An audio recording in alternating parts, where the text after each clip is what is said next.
Productivity. Gladiator. I'm Brian Nelson Palmer. On this show, I share personal, practical productivity skills that will make you more productive and advance your career. And in this episode, we're talking about which of your bad productivity habits are driving away your best employees and how to fix that. And with me on the show today is Cara Silletto, who is the President and Chief Retention Officer at Magnet Culture. Cara, thanks so much for joining me on the show today. Hey, so glad to be here. Now, talk a little bit about your background and how it relates to our topic today. Sure. So for the last 13 years, I have been a speaker and trainer helping leaders to keep their people longer by better understanding the new workforce. I happen to be one of the oldest millennials. I was born in 1981.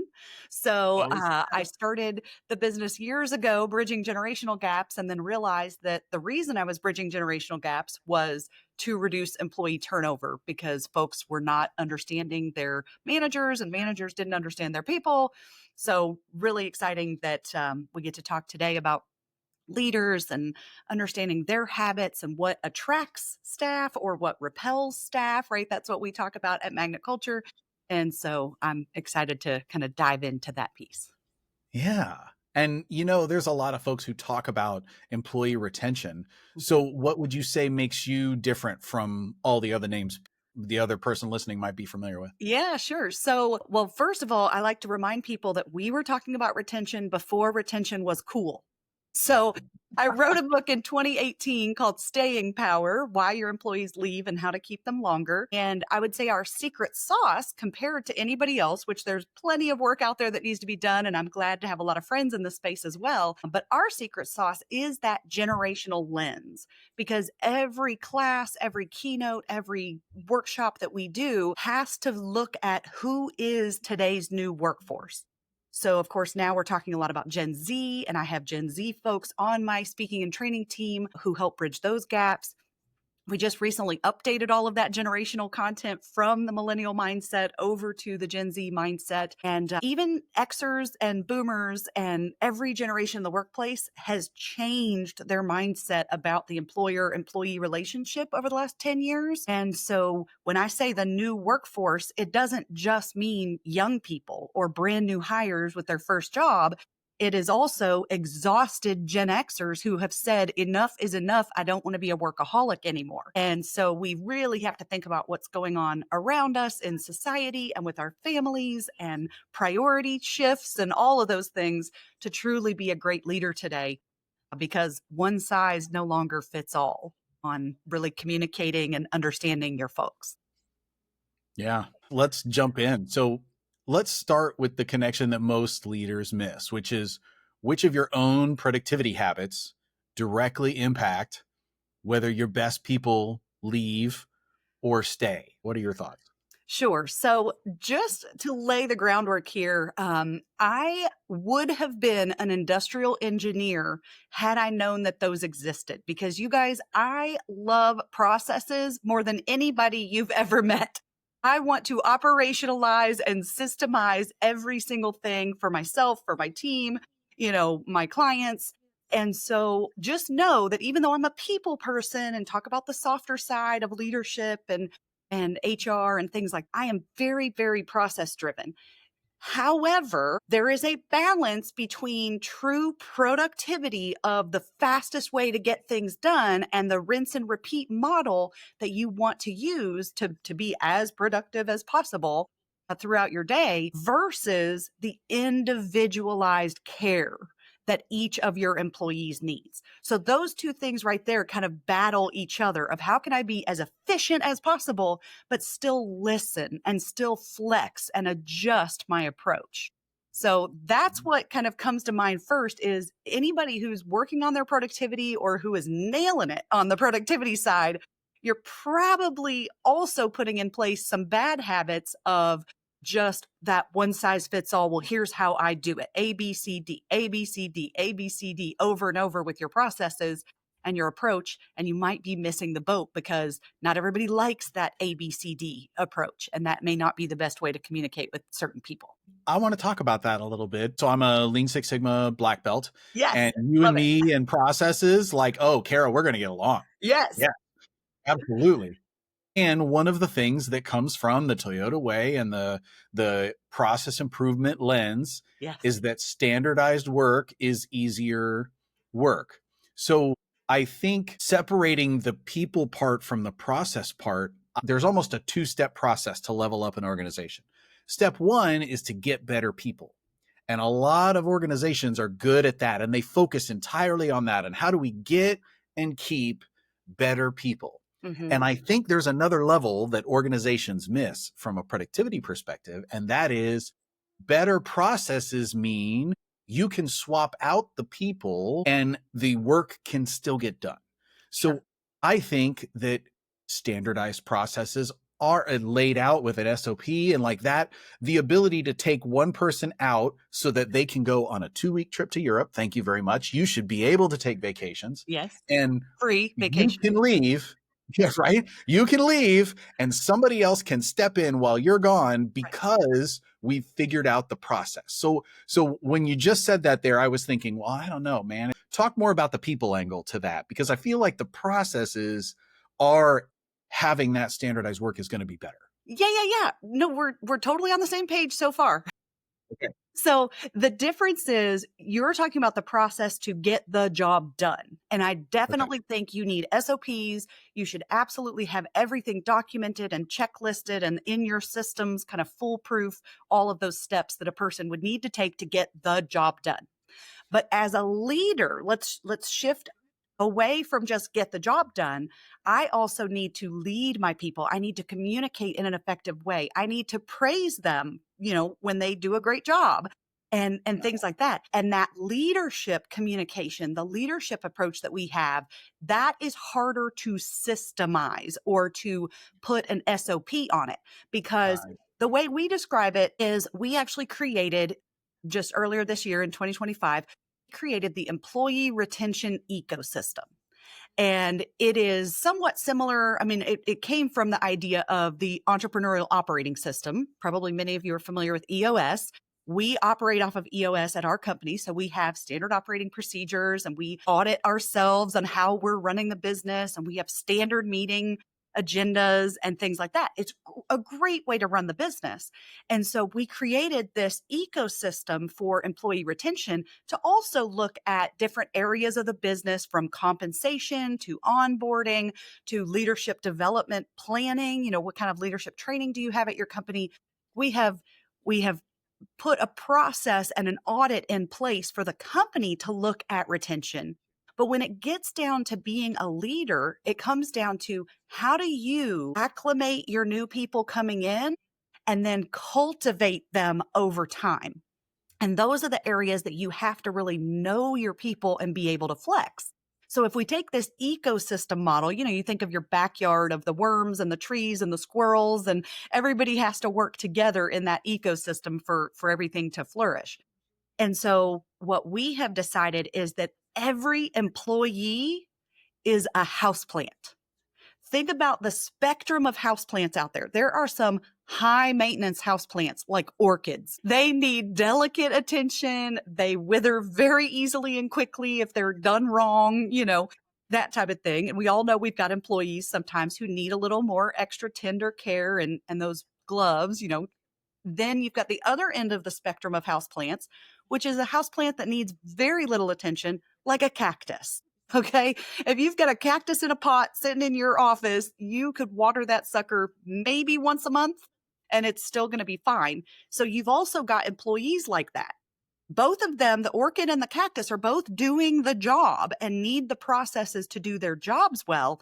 But as a leader, I need to know how much attention and care do I need to give these folks, because my orchids on my team are going to want regular check-ins daily, a few times a week, things like that, where the cactus on my team is like, boss, I got this. Leave me alone. I will come to you if I have a problem. Check in once a month. Thank you very much.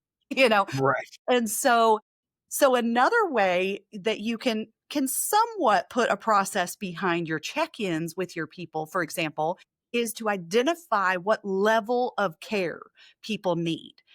And then you can figure out, okay, daily, who do I need to check in with? Weekly, who do I need to check in with? Monthly, who do I need to check in with? And then you can almost set a calendar to that. Now, of course, some people go through a tough time and some people shift from being in the middle to being more high maintenance or low maintenance at different times. So it doesn't stay, they don't always stay the same houseplant forever, but that is a way to kind of to categorize your folks into how often do I need to be checking in with them, giving praise, making sure that they don't need me or offering more support. Okay, that makes more sense now on what we're talking about. It's how you support the people is a little different. You can't standardize that. Yes, And it's tougher. We're working on it, but it's much tougher to standardize that than it is the actual job that's getting done. Yeah. Let's dive into some specifics then. So I'll start. Stories are fun for me. And I have an anecdote. One of my stories is I had a boss who basically taught me that I should be late to meetings with her. And the reason is because every time we had some sort of staff meeting, she did that thing. And you've been in meetings with bosses that do this, where they start the meeting and then somebody comes in late and they go back and they catch that person up on what they missed. And so we start at 8 a.m. and then at 8:02 a.m., Joe comes in late and she catches Joe up. Yeah.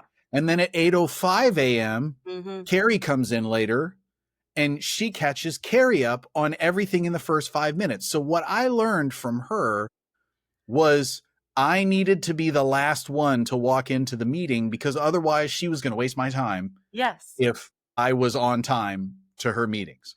And that's a horrible example. And you shouldn't do that. And I don't love that. But as a boss, it's almost like you're rewarding the bad behavior, because if they come in late, instead of it being on them to catch up, right, you're like rewarding them and doing it for them, so I ended up being the late one. And then you know what? She would catch me up. And there was a piece of me that knows that that's wrong and I shouldn't do that. And at the same time, I would I could see the conference room where we were supposed to have the meeting. And so if I saw that everybody wasn't in there and I knew that somebody was running late, I would not go. I would stay at my desk and do other stuff until that's done. So absolutely. That's just one example of a thing that might drive your employees crazy or affect your retention, is if you're doing something funny like that. So yeah, Cara, that's just one example, but what other specific thoughts come to mind on stuff like that? Yes. So sometimes you think you're doing the right thing. So this person thought, I'm doing the right thing by catching up these other people, when really it was counterintuitive or working against them, because it created this other behavior, this other habit of you coming in late. Absolutely. So it makes me think immediately of a little bit more self-awareness of the manager, of what am I doing and what is working and what is not? What are the unintended consequences of my current approach? There's lots of different examples of that. And as far as communication, to me, is the absolute most critical skill that every leader has to continue working on. I mean, we all communicate all day long and we think we're good at it. We are not, most of us. Yeah. Let me just kind of put the judgment out there. We all have a lot to learn about communication, being a better listener, adapting to your audience, really prepping and thinking before you speak. I mean, there's so many different skills with communication that you can continue to get better at. And I would say another big misstep that I see oftentimes is this judgment and assumption that people can read your mind. So I'll tell you a story here. At my first job, now it was a desk job. There was about 10 people who worked there, and nobody came in unexpectedly at this office. It was just us. We didn't have any visitors or customers that came in. And so about 3 o'clock every day, I would kick off my cute little high heels under my desk and I would walk to the copier barefoot, Brian, because who cares? It's just us. We're all friends here. So I would mosey around and even stop in people's doorways and talk to them barefoot. I didn't think anything of it because the carpet was cleaned almost every night. Honestly, it was cleaner than my living room floor. So I knew that wasn't going to be an issue. And we were not OSHA, oversought or anything as far as rules with wearing steel boots and things like that. So I didn't think it was a big deal, but boy, was I wrong. Now, there were these two ladies in our office who told everybody else she should know better.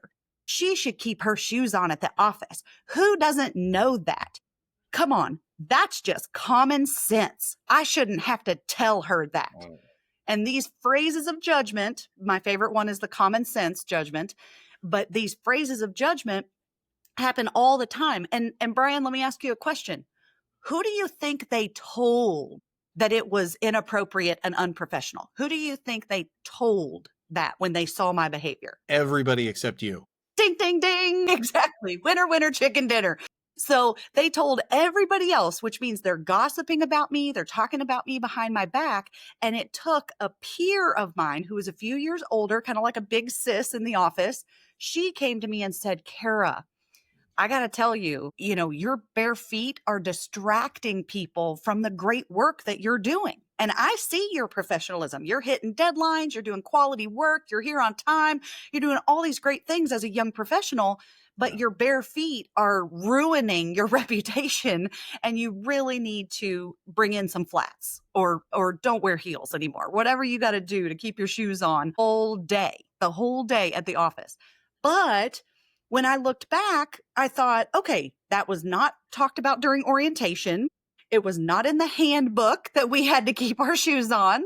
And I see you laughing, Brian. But the thing is, I didn't know what I didn't know. And I just did not think it was a big deal. So you can judge little baby professional Cara all you want, but nobody told me that I had to keep my shoes on for those first few months.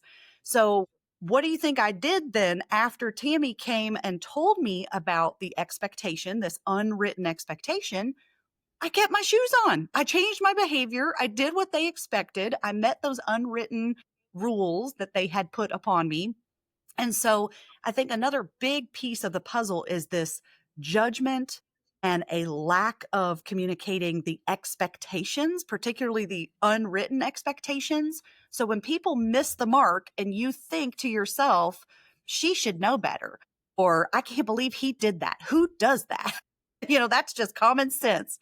Now, I hope you as a leader are going to remember and say, wait, I remembered I have to communicate my expectations more clearly, or the company's unwritten rules more clearly. And sometimes, I'll be honest, we have to acknowledge the obvious because there is such a big difference in the way that we have all been raised over these last, 50, 60, 70, 80 years that not everybody was raised like you were or I was, and people didn't get the same mentoring and the same upbringing mantras like, if you're not early, you're late. And so not everybody heard that one, and that is not how they were raised. That reminds me a lot of every year, if you work at an organization, you've probably been through the anti-discrimination annual training. There's annual trainings for a bunch of things. And I love what you said about you have to take a minute and share. If somebody misses the mark on something, especially you as a leader, you have to share that. You have to communicate that somehow. And you don't have to make it a big deal, but you do pull them aside or shoot them a text or a chat or something and say, hey, Cara, can you keep your shoes on? It's a little bit distracting, believe it or not. Oftentimes, if you just address it, and you don't make it a big deal, I would say more than half the time, whatever that thing is going to go away and never be an issue again. Absolutely. And there are situations where, every leader has faced the people who don't do what they've been told to do. So, and that's going to happen. But you still got to address it, but it doesn't have to be a big deal. It doesn't have to call HR. It doesn't have to, it's not going to, you have to communicate. So yes, I love what you said about it. It's not like you're reprimanding the person. Tammy didn't come to me and say, what are you doing taking your shoes off? You keep them on. She did not reprimand me. I honestly, even if the person reports to me, I take more of like a big sis or a big bro approach of kind of a mentor of, hey, let me let you in on a little secret. of some unwritten expectations. I know nobody told you, but I just wanted to let you know. And if you can throw in a what's in it for them to change the behavior, all the better. Because what Tammy actually said to me was, hey, I see the professionalism that you're bringing to the table, but your one action is negating all this other great stuff you're doing. So if you change this one behavior, this one action, and keep your shoes on, you are going to get a lot more respect around here. And I think people will then start to notice more of the great things you're doing instead of Yeah. that distraction of your bare feet. So she didn't reprimand me. She helped me understand what I didn't know, and she told me what I could gain from changing What's that behavior. what's in it for you? I want to brings up another one of my funny anecdotes that I have. I had a boss who used to delegate tasks to me. Mm-hmm. She would already have an idea in her head of what she was looking for. But Okay. she would just tell me, hey, go do this task. And she would not communicate. We're back to the communication and expectations here, Yep. but she would not communicate. So what would happen is I would do the task the way I interpret it. And then I would bring it to her and she would go, no, that isn't what I was thinking about. You missed the mark on this. Right. And so then I would go back and I would do it again. And then when I would come back, she would say, oh, well, you're missing this point and you're missing this point here and you're missing this point here. And so Mm-hmm. I wanted to pull my hair out because it was like, if you would have told me these things up Yes. front, then you would have saved me a lot of anxiety and stress and whatever. And so I have a treat for you listening, which is there is a free tool that you have access to where you can find out just how good or bad your delegation skills are when it comes to communicating expectations. Awesome. And you know what that is? ChatGPT. And here's how. I want you to give ChatGPT a task. And then, and you've heard me say this on previous episodes too, but the one magical sentence you put at the bottom of your prompt is ask me questions one at a time until you have everything you need. And if you give ChatGPT a task and it has more than 3 questions, this is a skill that you can probably work on because you didn't give it enough information. It's impossible to do it perfect. It's normal for there to be a question or two or something. But if ChatGPT has a laundry list of questions and it comes back to you with, well, what about this? And what about this? And what about this? Then that is a flag for you that this might also bleed into what it's like working with you as a human to a human, because you're not really sharing. So that's a little indicator for yourself. Try it. And oh man, but that's a funny anecdote about expectations. Okay. So newsflash, here we go. Your staff can't read your mind. And I'm sorry. Wait, Cara, can I just save that newsflash for my wife too? I kind of want to send it to her just too. gonna say that it works at home as well. Like bonus, Yeah. Your spouse, your kids, your mom cannot read your mind. Yeah. So, True story. absolutely. That I always bring that up on the spouse side because I can't tell you how often I have to say that to my husband of I can't read your mind, because he will say things out of context. And we didn't talk about that since yesterday. So I don't even know what you're talking about when he says like, oh, I Right. picked it up today. Picked up what? I've slept since then and I have no idea what you're talking about. So yeah, other people cannot read your mind. And it's funny when you talked about delegation, because I feel like there's two different spectrums of delegation, and in the middle is really where you want to be, very effective and good communication. But one is like micromanaging. If I'm going to delegate and then I'm going to tell you every little thing you need to do without giving you a process, if I can delegate and give you a process, great. But if I'm going to expect you to know every step and you can't read my mind, that's a problem. And that's that good old micromanagement that Gen X hated years ago. The other end is I hear people use this word like empower. I'm just going to empower my people to do it themselves. I'm going to empower them to make the decision. And we sometimes relate to that as delegate and abandon, because they will say, well, I'm just going to delegate or empower them to do it. But then they don't give the person the tools to do it.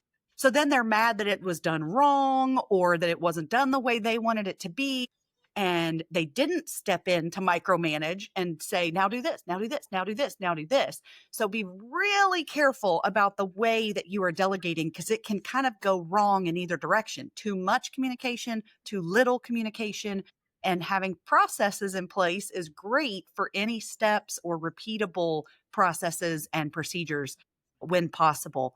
But yeah, you got to be real careful about your delegation communication. That's a delicate one. Absolutely.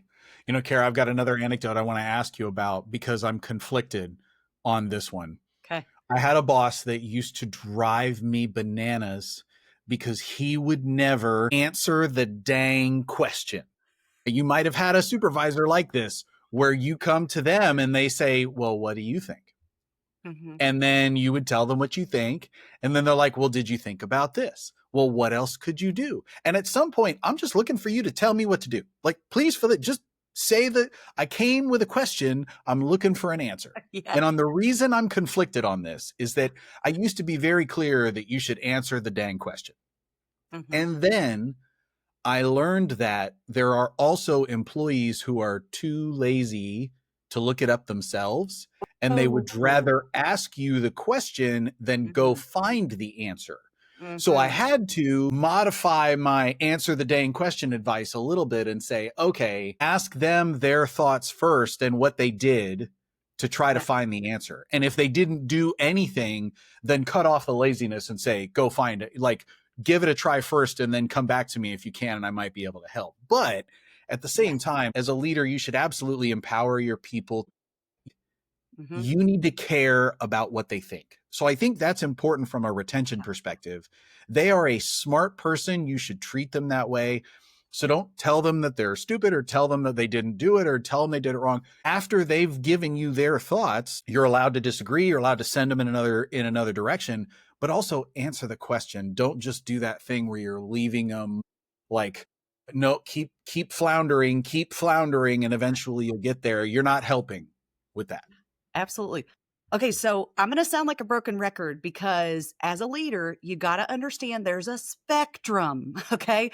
For so many things, right? We've got our orchids and our cactus, houseplant spectrum. We've got introvert, extrovert, how people like to be praised and communicated with. You've got all these different spectrums, that delegation one we just talked about. And I think this one is the same. And it's why you're torn, because just answer the question is on one end of the spectrum.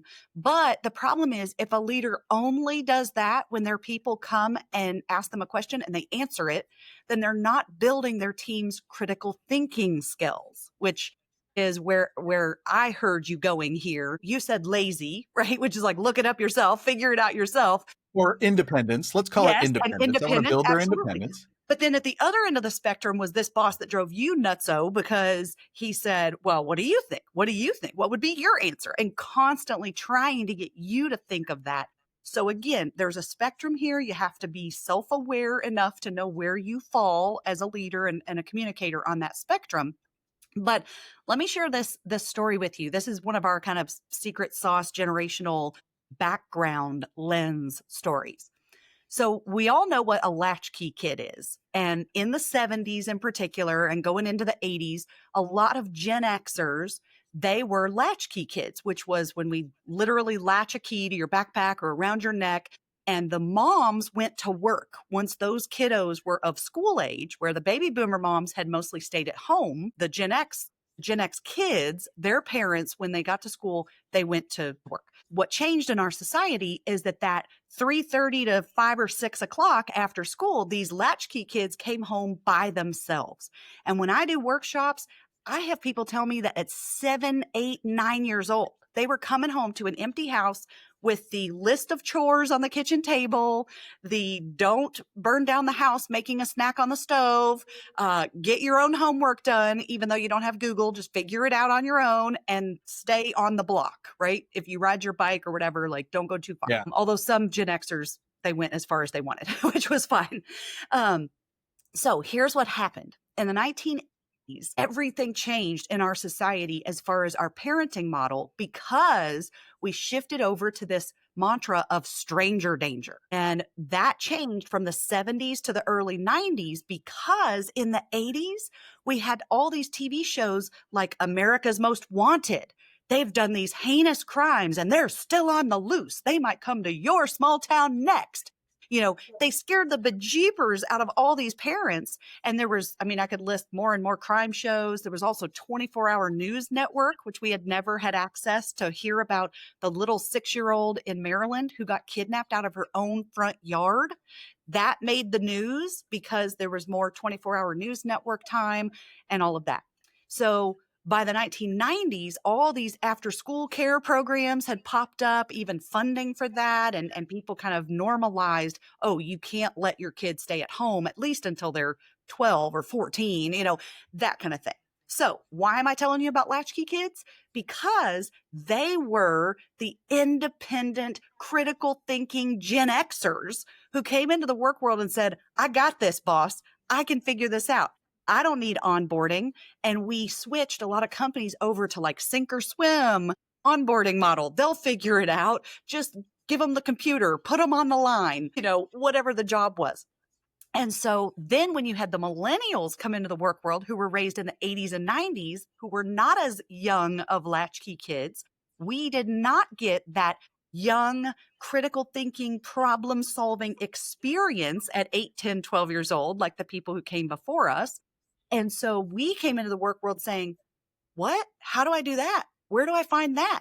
I don't know how to do that. I've never done that before. My boss is setting me up to fail. They just told me to do it and didn't give me any training, any instructions, any guidance, any support, all of this. So we see managers who've been in the work world a long time. They look at this newer workforce, millennials, and especially Gen Z now. They say, well, they're lazy. They can't figure it out on their own. They have no problem solving skills. And so if we go back to this spectrum of leadership, how much do we need to communicate with them? Do we need to answer the question or do we need to help them answer the question?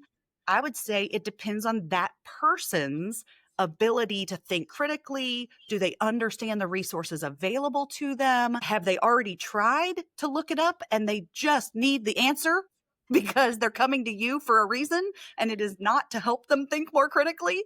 If you know your people and you know what they would have already done before they showed up at your desk or, texting you for it, then you're going to be able to figure out where to be on that spectrum. For sure.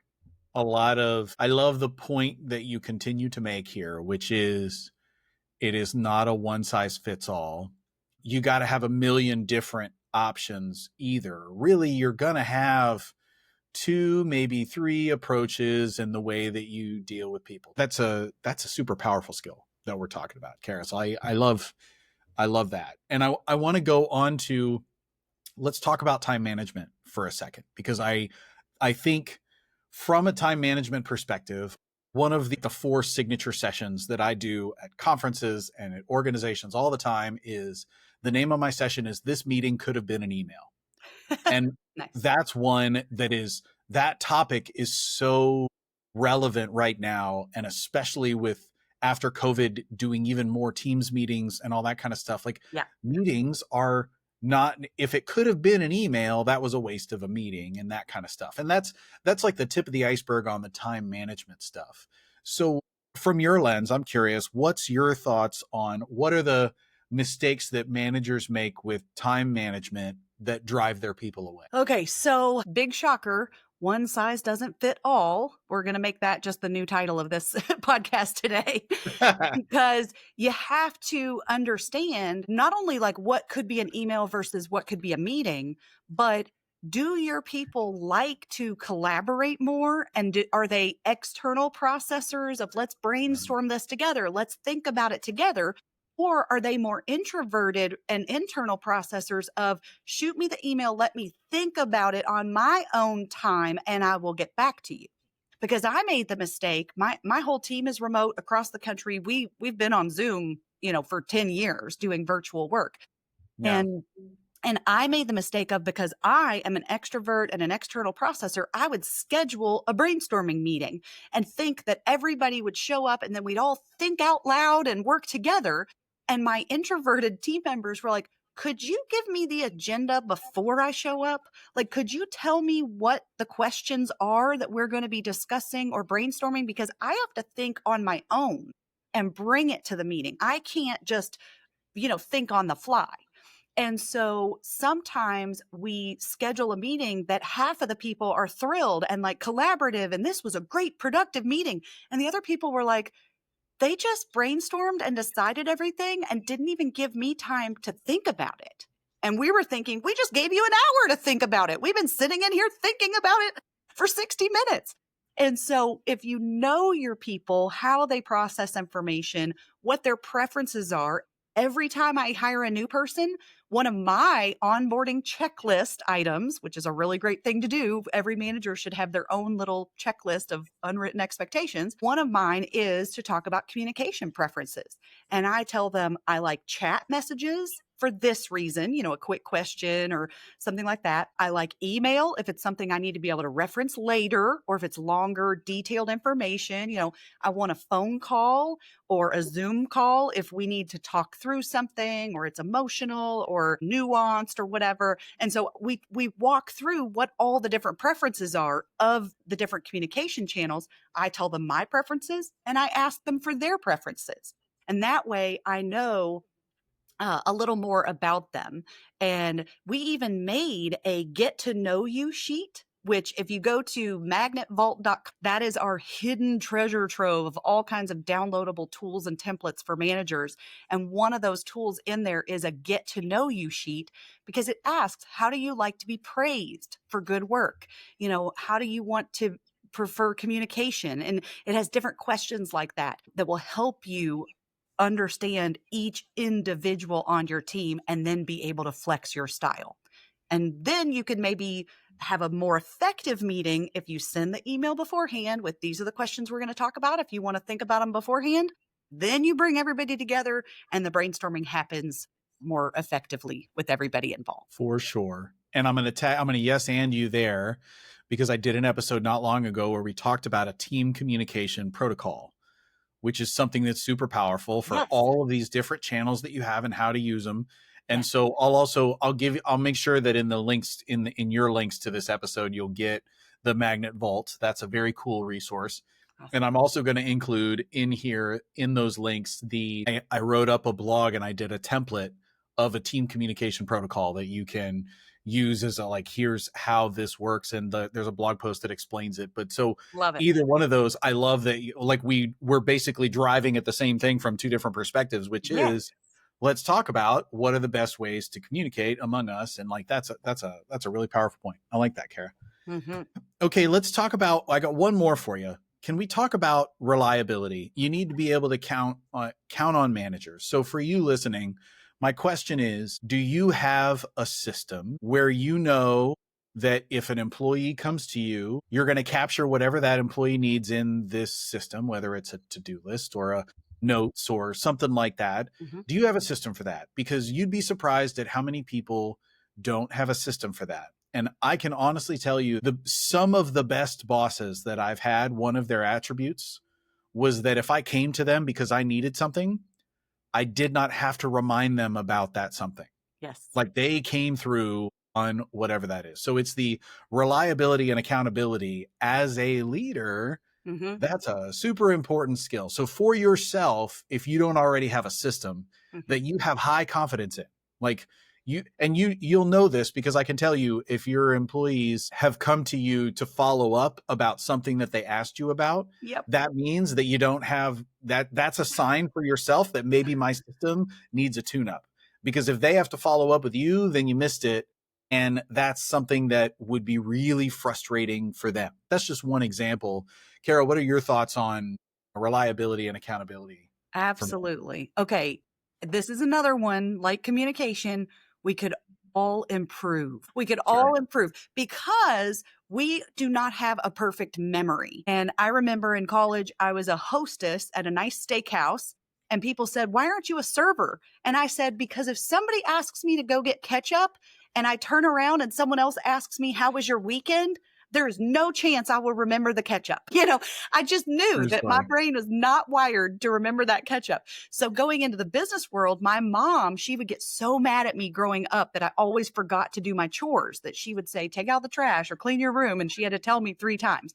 And so she told me when I got my first big girl job, she said, you need to learn how to use Post-it notes. And you better write down whatever anybody tells you, your boss, your peers, whatever. If they tell you to do something, you write it down because you have a terrible memory and you're going to get fired because you're not going to do what they say. So I actually overcompensated and learned how to use systems and apps and checklists and Post-it notes and my calendar and everything. And I write everything down. And it has saved me. It has absolutely saved me. But it's also, I think the underlying thing that you're working on here is building trust. And it has built trust with people because people know if they ask me to do something, I will get it done. And I don't have to be reminded. I don't have to be asked twice. And it will be done by the deadline if you give me a deadline. So I use my calendar most of the time because I just want to put everything in one place, unless it's more like project work. I have a project system for that. But if it's just, hey, can you look at this tomorrow morning and give me feedback on it or whatever they're asking, I will block a little section of my calendar. And big shocker, my calendar is color coded. So my tasks that are not meetings are purple. And I have a task and I'll even move it around, maybe not in the morning. If I can't get to it, I'll move it around. But by the end of the week, I make sure all those purple tasks that were on my calendar got done or get moved to Monday, if that's appropriate, to the next week. So make sure you're, just like Brian said, putting a system in place of writing things down, either texting it to yourself, making memos, Post-it notes, calendar, whatever you've got to do, because this is a trust building activity with your team to really perfect your follow through. It cannot be understated or overstated. Yes. And Carrie, you and I are polar opposites in this one too. And I just went through this with, a while ago. It was like 10 top tips for new managers or something. And I did it with another guy who does some productivity stuff. And his approach was to put everything on his calendar. That's like having a different religion for me. Like, I think that is such a bad idea. And the reason is because it gets lost in the calendar. So to me, your calendar is for where you need to be, and your to-do list is for what you need to do. Yep. And so I have a system for my to-do list. And if I put it on the I got burned trying to do to-do list stuff on the calendar. So I'm sharing that not because I don't want you listening right now to think that, oh my God, well, who's right, who's wrong? There's not, everybody has a different system. And Cara is very successful and has her own organization and teaches this stuff, and she uses her calendar. So I see the point that maybe you might have a different system. And I could teach you a much better system. Thank you very much for to-do list, whatever. Everybody's got their system, but the bottom line is you have a system and it is 100% reliable. And if you have that, then that's fine. And if you get to a point where you scale and you're so busy that your system starts to fail you, then you need to work on the system, because you need to have a system to be able to deliver as a leader. So I think that ultimately the point is very important. Yes. How you get there has some flexibility as long as it is 100% reliable. Yes, that's it. That's it. Totally. How can managers make these things contagious so the team naturally adopts them to some of these ideas? Do you have any thoughts or recommendations? Here's the thing. If you tell somebody you want them to go to training generally, unfortunately, comes across as you're not doing a good enough job, so I'm sending you to training. If you have somebody who maybe isn't good with time management or doesn't have good meetings, if you tell them, I'm going to send you to training, that almost sounds like you're broken and we need to fix you. Yeah. So what are your thoughts on making it contagious or helping people level up without telling them they're broken first? Sure. So the best first step is lead by example, because if you have a good system in place, other people are going to see that you're not dropping the ball. You're not miscommunicating. You're not completely like, oh, I forgot that. and all over the place. So people will look to you as a mentor, even if that's informal, to put a system like yours in place. So that's a good starting point. And then if you're in a position that you can implement certain tools or certain processes so that your team is all doing it the same way, then great. So get the app, get the tool, make the checklist, and make it together so everybody has buy-in and that type of thing. Now, my team gets together every year for a staff retreat. We fly everybody in to work together that week. And that week, we block a section of time to talk about communication preferences. Have they changed? Are there new systems in place? Are there new ways of operating? We switched, for example, from all the Microsoft documents over to Google documents because we could collaborate in it a little more effectively. We could tag people. We could be working in the same document at the same time without disrupting versions and things like that. So we had to shift our communication of how do we assign things to other people. And we decided, instead of shooting an email, you just tag the person in the document.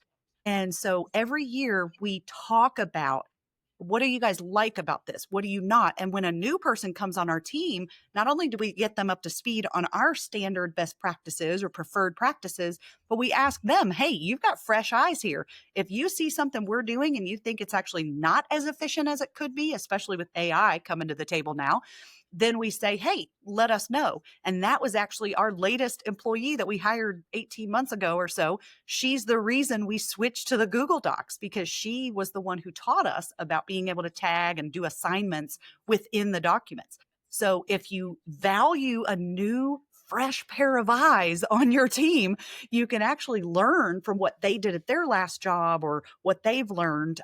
Especially, you got to stay on top of AI right now as well and see what kind of efficiency and productivity it can bring to you. Absolutely. And the different perspectives is going to be really valuable for all of that. I love that. So 2 last questions then. The first one is, what's the one productivity skill that has the biggest impact? Yeah, I think trying to operationalize your check-ins with people is really, really critical. So you've got to think about that. What do I need to do daily, weekly, monthly, quarterly, annually? Like, what kind of check-ins do I need to have with my people throughout the month, throughout the year? Because that should be on your calendar, I think. And that way you're connecting with each person. This isn't about processes of getting the job done. It's a process of getting to know your people and to make sure that you're supporting them and communicating with them effectively. So operationalizing your check-ins. Operationalizing your check-ins. Mm-hmm. I like that. And when you say operationalizing, it's really, operationalize means cadence and content of that check-in. True? Oh yeah. I have certain timing that I check in with people, and then what's the agenda for that check-in.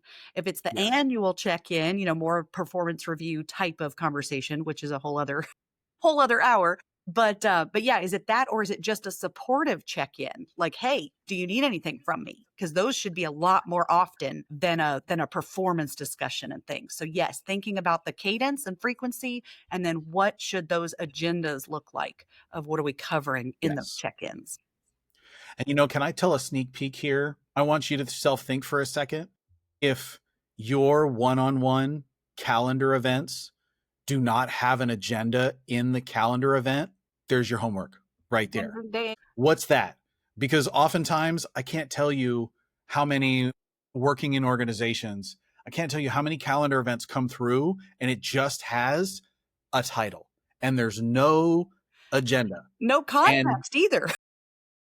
Even if your check-in involves me sharing updates and then you sharing updates, that's your agenda. But there should be an agenda in there. Mm-hmm. Please put an agenda in all of your calendar invites. If you want to have effective meetings, there needs to be an agenda. Yep. So love that. That's great. Nice. And one more for you, Cara, to the person listening right now who realizes if something we talked about was a flag and they went, I don't do that. Or I could do that better. Or, look, we just said, I have one-on-one calendar invites that what's the first change? Like, where do they go from here? What would your advice be after listening to you and I jabber for a little while? Oh my goodness. So one is you can get an accountability buddy. If you have self-identified now that, ooh, I really need to work on my delegation skills or whatever piece it is, tell your team or at least tell one person so they can call you on it when you're not doing it well, or they can help you every week. You could check in with them and say, all right, I'm working on it. I did a little better this week and here's what that looked like. So I think getting an accountability buddy is a really good way to make that happen. Absolutely.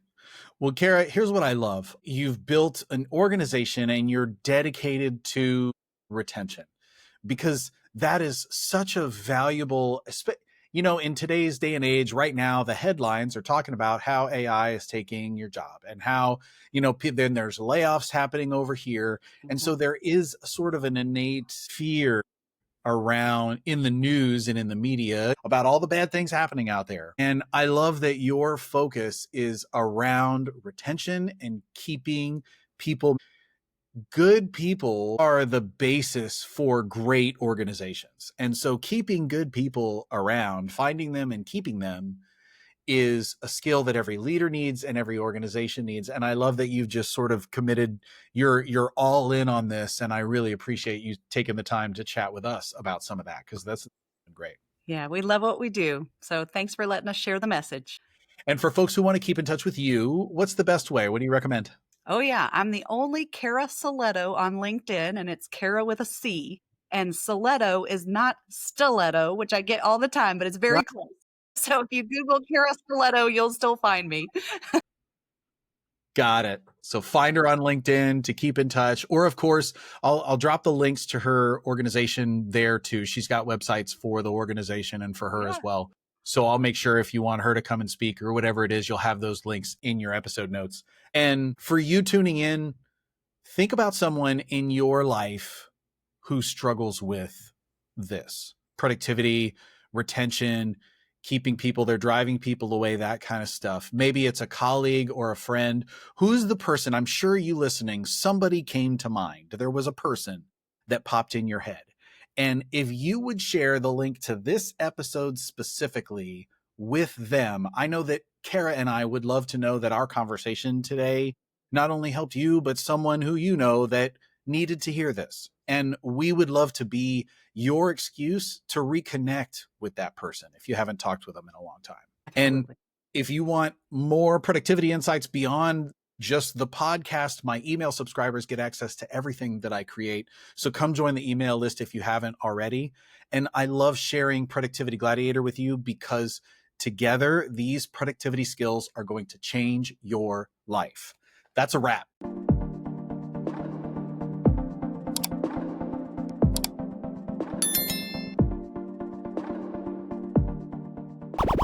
Productivity.